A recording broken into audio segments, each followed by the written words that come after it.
I have the honor of introducing a man who really needs no introduction. If you've been paying any attention at all to the Catholic scene in the United States and internationally, you know the name George Weigel. You've read his books, you've seen his videos. One of my sons, in fact, who's completing a PhD in politics at Hillsdale College, had the privilege of being with George Weigel at his Summer Institute in Poland.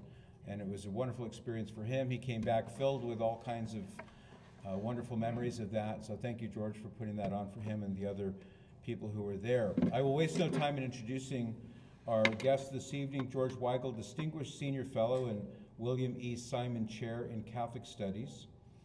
George Weigel is a Catholic theologian and one of America's leading public intellectuals. He holds EPPC's William E. Simon Chair in Catholic Studies, the Ethics and Public Policy Center.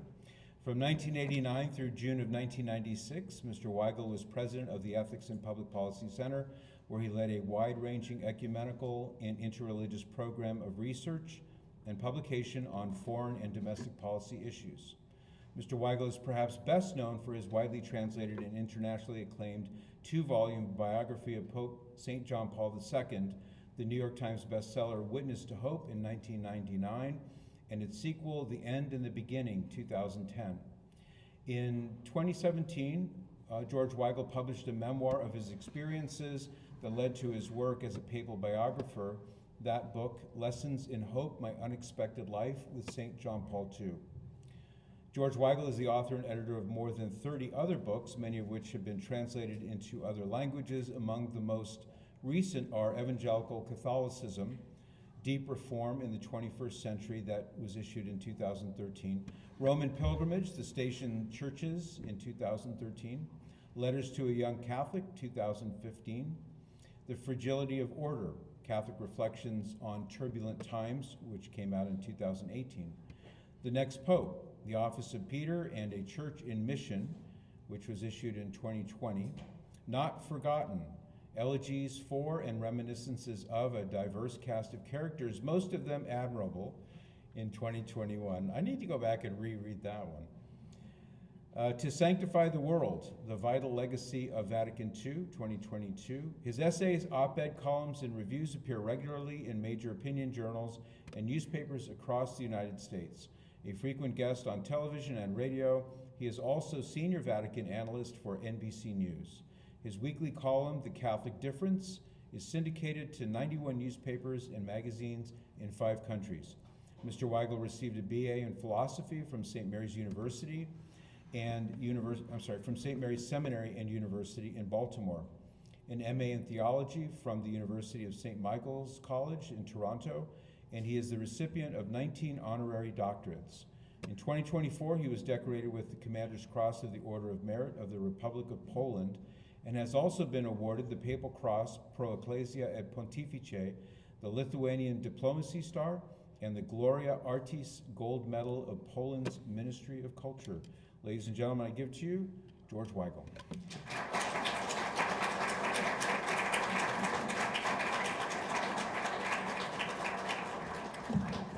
Thank you very much, Patrick, Your Eminence, ladies and gentlemen. Let me begin, first of all, by thanking Dr. Tim O'Donnell for the invitation to be with you this evening. Tim has done a heroic and I would say historic job as president of Christendom College. This is one of the great accomplishments in Catholic higher education in the history of the Church in the United States. It was great to be able to pray Vespers and what I refer to as the Taj O'Donnell tonight. And it's a capstone accomplishment for Tim and Kathy, without whom, Tim will freely admit, none of this would have been possible. Kathy, it's wonderful to see you too. George Harn, the president-elect, is an old friend, and I'm delighted to welcome him to what we refer to as the outer swamp of the Washington, D.C. area, and I'm sure he will keep Christendom College growing and growing in the dynamic orthodoxy that makes this college such a gift to the church and the country. Tim asked me to talk about the achievement of John Paul II, or John Paul II and the renovation of Catholicism. And I think in order to grasp the extraordinary quality of that extraordinary achievement over 26 and a half years, it's necessary to take a step back and recall the state of the Catholic Church in 1978. The Second Vatican Council remained undigested. Two competing interpretations of the Council divided the Church. One interpretation, what Joseph Ratzinger would later call the hermeneutic or interpretation of discontinuity, read the Council as an invitation to reinvent the Church, both doctrinally and pastorally, while the other interpretation, Ratzinger's hermeneutic of reform in continuity with tradition, struggled to find effective pastoral expression. This fundamental disagreement over the purposes of Vatican II had created a theological and disciplinary civil war within the Church that led to a breakdown of ecclesial communion, the most extreme example of which was the widespread dissent from authoritative teaching and the defiance of ecclesiastical authority that followed the publication of Pope Paul VI, 1968 encyclical Humanae Vitae. The reception of the Council had been made even more difficult by two cultural tsunamis. The sexual revolution that was made possible in part by the oral contraceptive pill, and the assault on all established authority that Western Europeans remember simply as 1968. In the wake of these vast cultural upheavals, it seemed that the Church had little or nothing to say to the breakdown of the family, to the new feminism, to the assault on civil order and on democracy by the radicalized left, or to the rapid acceleration of secularization in historically Christian lands.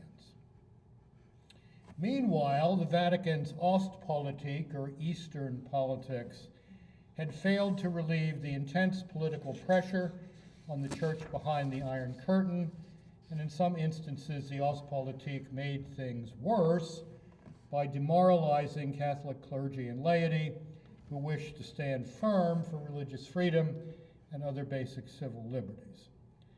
At the same time, the Holy See itself was deeply penetrated by Warsaw Pact secret intelligence services, thus further complicating efforts at reaching what the architect of the Ostpolitik, Archbishop Agostino Casaroli, described as a modus non moriendi, which I will translate for anyone who did not go to Christendom College, as a way of not dying for the Church in East Central Europe.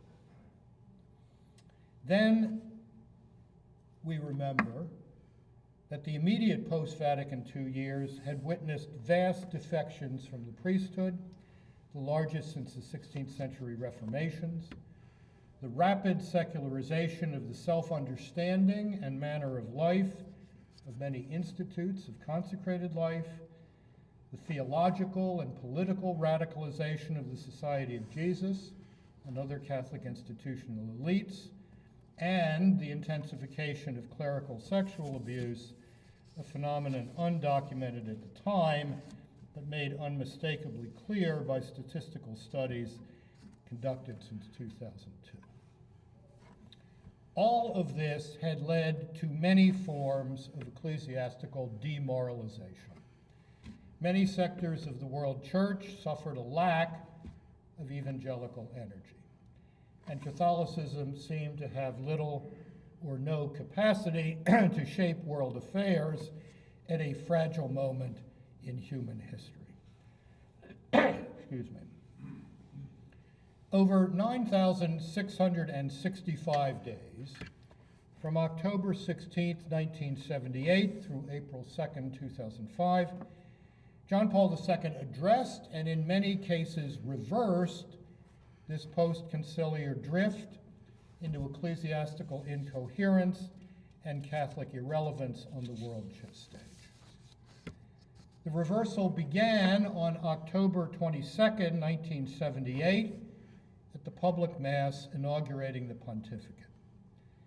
The meaning of that day and its clarion call to faith and Christian witness, be not afraid, open the doors to Christ, was best captured by the French journalist André Frossard, who wrote back to his Paris newspaper, "This is not a pope from Poland, this is a pope from Galilee."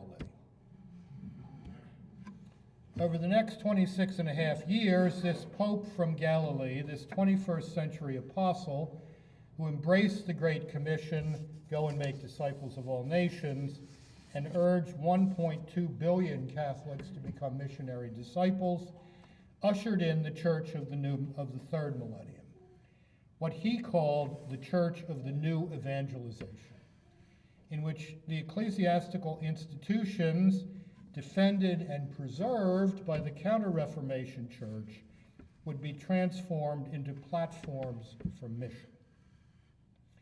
In doing so, John Paul II completed a transition that had begun in the late 19th century when Pope Leo XIII called the Church to engage the modern world in order to convert the modern world. The Magna Carta of this new evangelization was the 1990 encyclical Redemptoris Missio, the Mission of the Redeemer, in which John Paul II reminded us that the Church does not have a mission, as if mission were one of a dozen things the Church does. No, the Church is a mission. Every baptized person is a missionary, and everywhere is mission territory. Each one of us, on the day of our baptism, received the Great Commission. And mission territory is not just exotic places where the gospel hasn't been preached. It's your kitchen table, it's your neighborhood, it's your professional life, your life as a citizen, your life as a consumer. This grand strategy of a new evangelization informed virtually every theological and pastoral initiative of the pontificate. John Paul II understood that the horrors of the 20th century, 2 world wars, 3 totalitarian systems, oceans of blood, mountains of corpses, the Holocaust, the Gulag camps, the Ukrainian Holodomor, and the greatest persecution of the church in history, all of that had shredded the moral and spiritual fabric of humanity. John Paul offered the world the remedy for that pain by lifting up the divine mercy. By lifting up the divine mercy devotion, by making St. Faustina Kowalska the first saint of the new millennium, and by constantly reiterating the theme that there is someone, capital O, to whom we can go to relieve the burden of our guilt. John Paul II understood that the sexual revolution had led not to greater human happiness, but to greater suffering. Why? Because the sexual revolution was a direct assault on the biblical understanding of the human person. John Paul's theology of the body was an imaginative and effective response to that challenge, articulated in 130-some general audience addresses between 1979 and 1984. And where the theology of the body has worked its way into the pastoral texture of Catholic life, it has transformed catechesis, marriage preparation, and the Church's ministry to those who experience same-sex attraction and gender dysphoria. I go to a lot of campuses, including a lot of non-Catholic campuses. And over the past 15 or 20 years, I have not been on a single campus, state university, so-called elite university, where there is not a theology of the body reading group, usually organized by the students. This is transformative over time.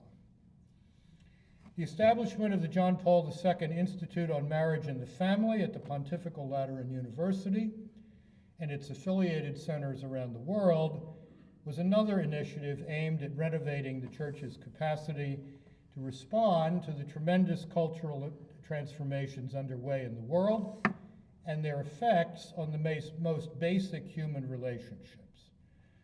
Those institutes in the 1993 encyclical Veritatis Splendor, the Splendor of Truth, have led over the past 4 decades to a renaissance of Catholic moral theology that is animating the pastoral practice of the living parts of the world church, of the church throughout the world.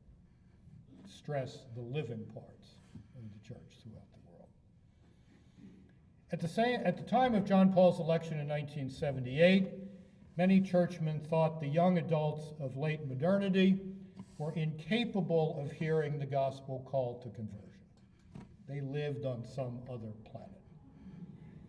John Paul II disagreed, and in the face of considerable skepticism, launched the World Youth Days that had become a major event in global Catholic life and the inspiration of many new and vibrant pastoral initiatives. Someday, someone needs to write a book about how World Youth Day 1993 in Denver was a watershed in the history of the church in this country. Everything now, in retrospect, seems to have turned in a better direction since then. And the Pope knew it. My last time with him was at dinner on December 15th or 12th, can't remember which, 2004. And I had brought him a big photo album of national parks of the United States. He liked what we call coffee table books, you know, books of photographs and whatnot. I think it got the poet's imagination fired up. And he was a guy who believed in opening his Christmas presents when he got them. So he laboriously opens this huge thing. It barely fit into my suitcase. And then he goes to the table of contents. And then he finds Rocky Mountain National Park, where he had been in Denver. And he looks at the pictures and he says, Rocky Mountain National Park, Denver, World Youth Day, 1993. Bishops of America said it couldn't be done. I proved them wrong.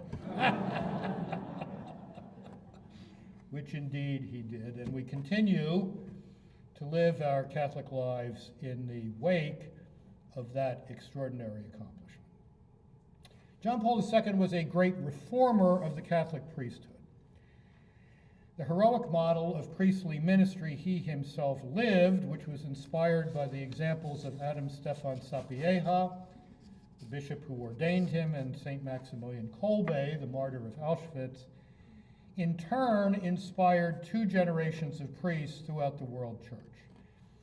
And as the late Cardinal William Baum of Washington once put it to me, made John Paul II the greatest vocations director in history.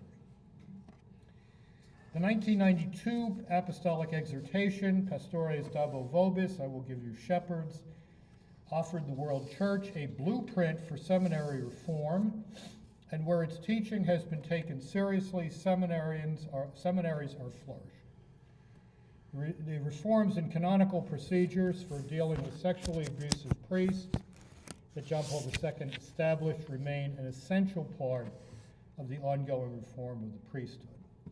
Last Saturday, I was having a phone conversation with an American bishop who was on his way back from ordinations in his diocese. And I said, well, what's in the pipeline? He says, I've got 40 seminarians. It's a small diocese. And every one of them has been inspired by John Paul II. Every single one. Consecrated religious life offers the world an alternative to materialistic notions of human happiness and flourishing.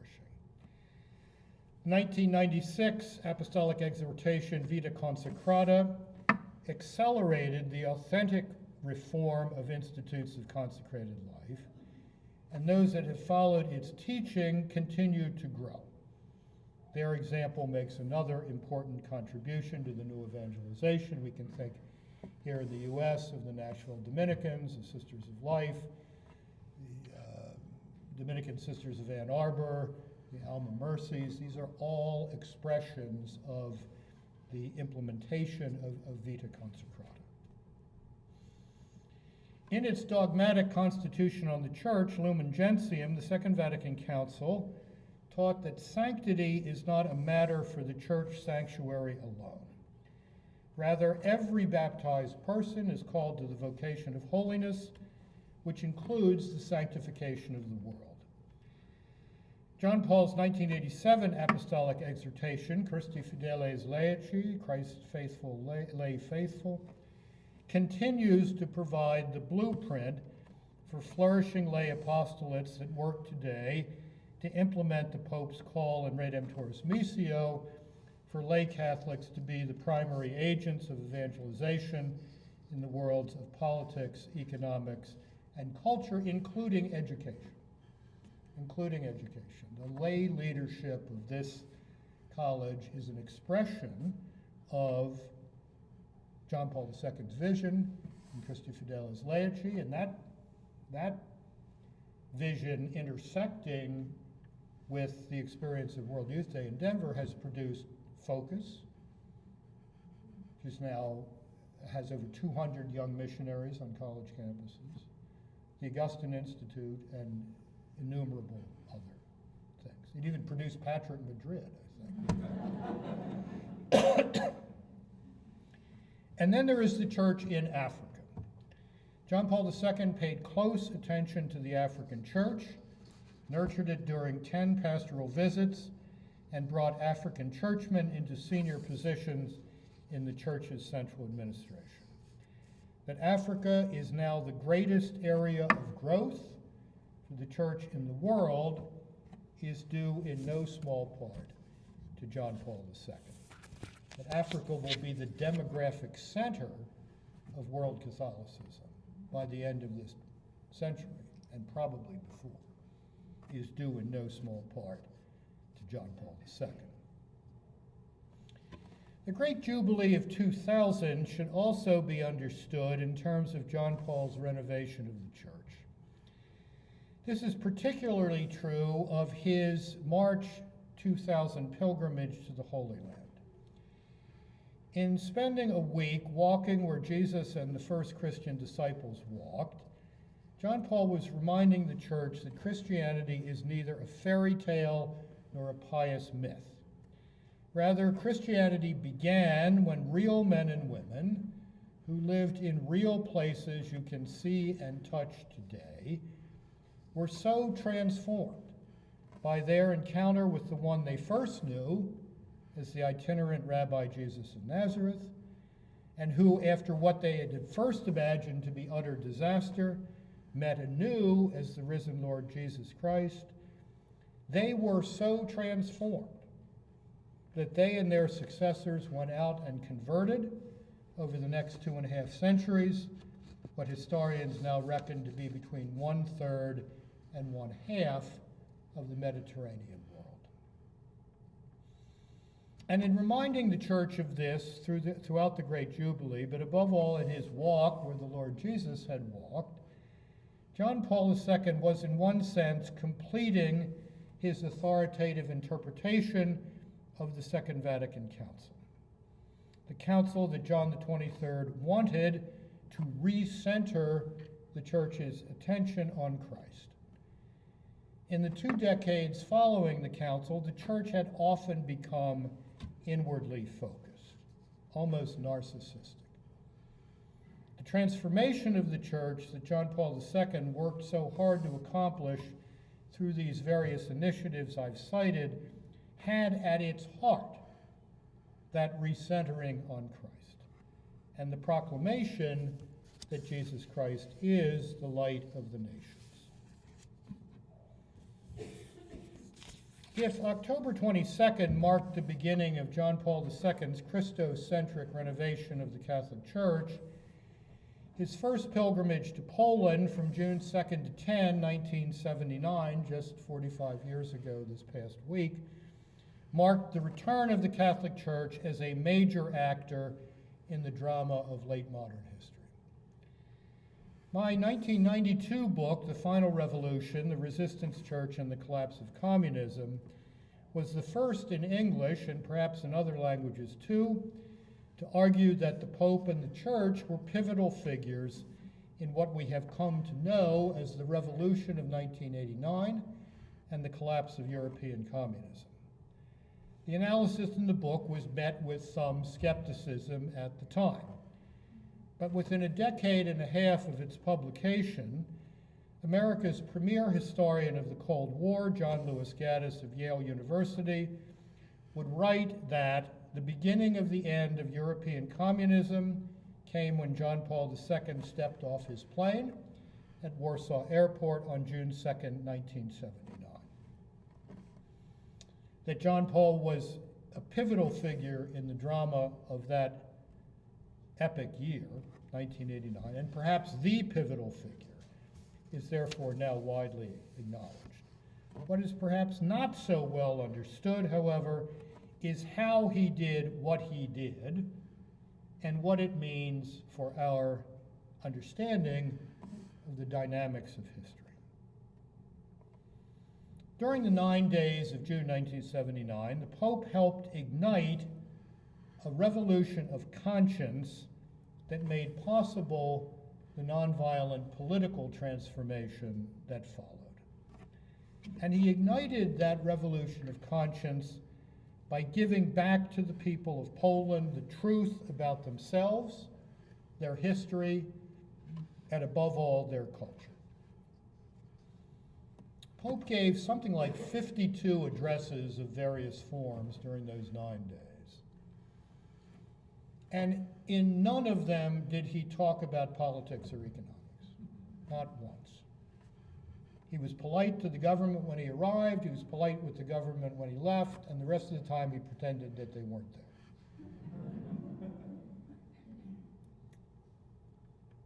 What did he do? What did he say? Well, he said in over 50 variations on one great theme, "You are not who they say you are.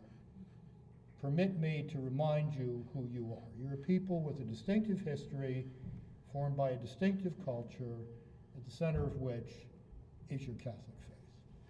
Own that, own the truth about yourselves, and you will eventually find tools of cultural and spiritual resistance that the blunt material force of communism cannot. By planting what his friend, the philosopher Father Joseph Tishner, would later call a forest of aroused consciences. Wonderful image. John Paul II made possible a distinctive kind of social and political transformation that not only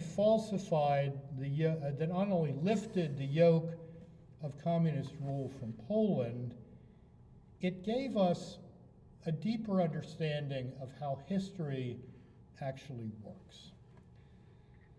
The modern world had been tormented by two false views of how history works. The Jacobin view of history, beginning in the French Revolution. History is the contest for power, understood as my incapacity to impose my will on you. And the Marxist view of history, which is that history is the byproduct of impersonal economic forces, the exhaust fumes of those impersonal economic forces. Marry the Jacobin view of history to the Marxist view of history, and you get Leninist totalitarianism and over 100 million deaths. That is what was defeated by John Paul II's culture-driven view of history, that culture is the driver of history over the long haul. And at the center of culture, at the heart of culture, like the beginning of the word, is cult, worship. Worship true gods, and there is spiritual power. Worship false gods, and these defective views of history run everything over. Centesimus Annus, John Paul II's most developed social encyclical, issued in 1991, applied this culture-first view of history to the prospects for the free society in the post-Cold War world, teaching that the institutions and mechanisms of political and economic freedom would only function properly if they were supported by a vibrant public moral culture, a culture rooted in the truth about the human person and capable of fostering the virtue of solidarity, the virtue of fellow feeling and mutual responsibility among the members of society. Thus, the world impact of John Paul II should be understood as a heroic effort to develop a nobler humanism for the 21st century and the third millennium. From his days as a philosophy professor, Karol Wojtyła had long been concerned about the condition of the great project of Western humanism, in part because of his philosophical work, which had shown him that the humanistic project over several hundred years had collapsed into forms of secularized and self-referential solipsism, the sandbox of thinking about thinking while worshiping the false trinity of me, myself, and I. And his pastoral experience had shown him how that self-absorption was having damaging effects on individual lives, intimate human relationships, and society itself.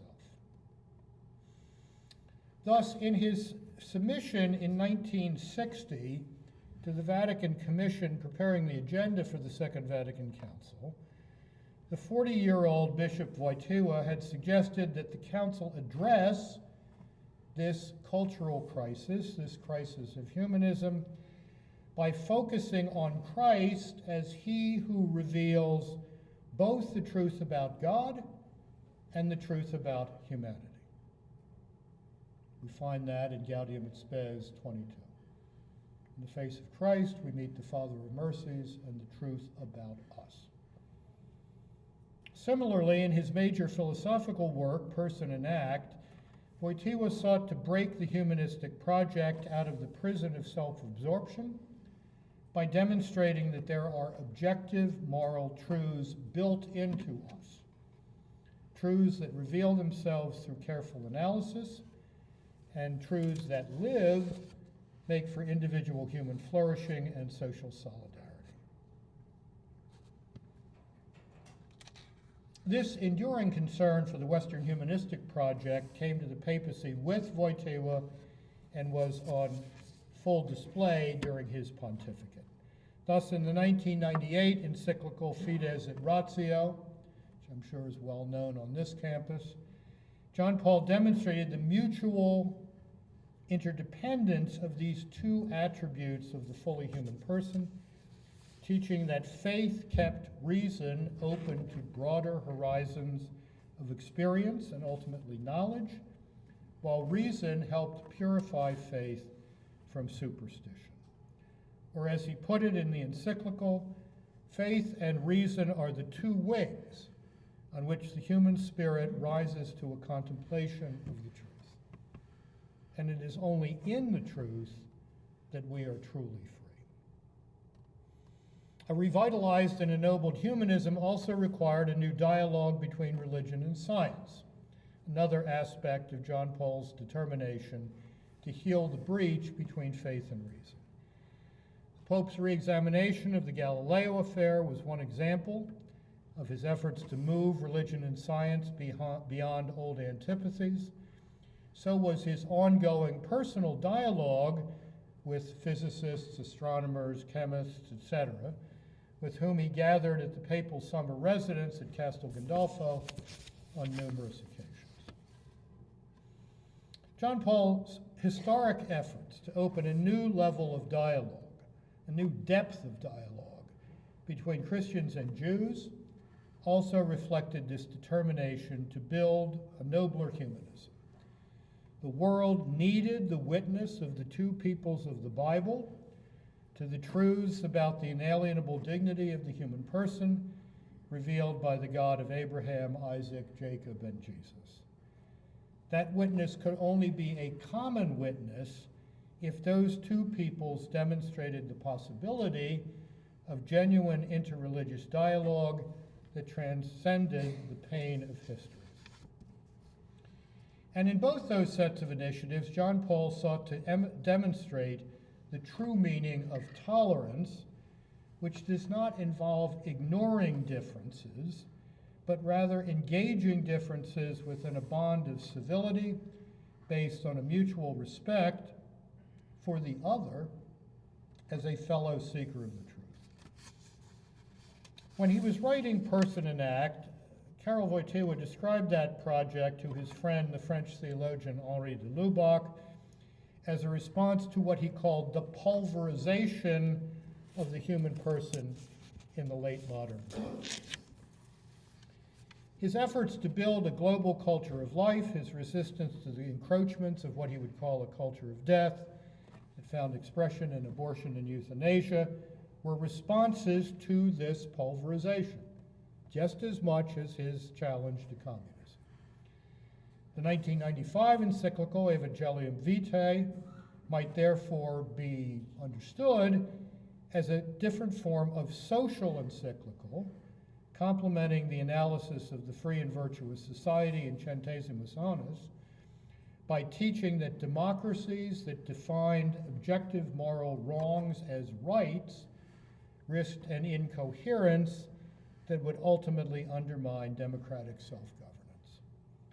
Thus, the global pro-life movement, as he understood it, was both a social movement in defense of the weakest and most vulnerable of human creatures, and an essential renovator of the moral and cultural foundations of democratic politics. Pro-life advocacy on behalf of the unborn, the severely handicapped, and the gravely ill was a matter of what we might call solidarity extended, and a further plank in the platform of a renewed and ennobled humanism. I was a formal witness for the beatification canonization cause of John Paul II, and I don't think I violate the pontifical secret I swore to respect by noting that, like other witnesses, I was asked to assess his life through the prism of the virtues, the theological virtues of faith, hope, and charity, cardinal virtues of prudence, justice, courage, and moderation. This posed what struck me as an interesting question. What does it mean to live the virtue of prudence heroically for a pope? What does it mean for a pope to live the virtue of prudence heroically? For, as you all know, the heroic practice of the virtues is one measure of sanctity as the Church understands it. As I thought about this, it seemed to me that the heroic practice of prudence cannot mean that a pope's every decision was correct. That is impossible. Popes make mistakes, even saintly popes. Therefore, I came to the view that for a pope to practice the virtue of prudence heroically means that he made his decisions after suitable reflection, seeking the counsel of others, but above all without fear or favor. Decisions were made without fear of what they might mean by way of criticism or worse. Decisions were made on the merits of the case, not to please someone for an ulterior reason.